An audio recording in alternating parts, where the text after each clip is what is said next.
कोई भी बन जाए मेयर कराची का और हैदराबाद का इस वक्त जब जैसी गिनती कंप्लीट होगी, क्या अगर वो पीपल्स पार्टी का ना हो, let's say peoples party doesn't get a clear majority, they can't make a mayor or a deputy mayor, तो आपके ख्याल से पीपल्स पार्टी वो इख्तियारात दे पाएगी अगर लेट्स सपोज जमात इस्लामी बन जाते हैं मेयर या फिर तहरीक इंसाफ बन जाती है, या वो रस्साकशी आप देखते रहेंगे जो MQM और पीपल्स पार्टी में हुआ करती थी? नहीं, मैं नहीं समझता कि पीपल्स पार्टी का अगर मेयर या डिप्टी मेयर नहीं आया तो पीपल्स पार्टी, जाहिर है प्रोविंशियल गवर्नमेंट है उनकी, लोकल गवर्नमेंट का मिनिस्टर है उनका, वो कभी भी इख्तियारात नहीं देंगे। इसीलिए मैंने आपके प्रोग्राम के पहले हिस्से में कहा था कि इसको अब आईनी तहफ़्फ़ुज़ की जरूरत है, इन प्रोविंशियल गवर्नमेंट को नहीं छोड़ा जा सकता। हाँ, पीपल्स पार्टी का यह जरूर है कि कुछ डिस्ट्रिक्ट में उनकी जरूर नुमाइंदगी अच्छी आएगी, कुछ टाउन्स में वो अच्छे तरीके से आ जाएंगे। तो देखना है, पीपल्स पार्टी को भी देखना है कि 13-14 साल हो गए उनको सिंध के अंदर, उनके पास दिखाने को एक यूसी नहीं है।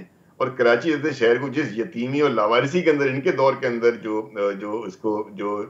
नुकसान पहुंचा है, किसी दौर में नहीं पहुंचा। तो पीपल्स पार्टी के लिए बहुत बड़ा टेस्ट होगा, लेकिन क्या वो इख्तियार देंगे? नहीं देंगे। कोई भी सूबाई हुकूमत नहीं देगी। इन सूबाई हुकूमतों का तो काम ही डेवलपमेंट प्रोजेक्ट पे चलता है।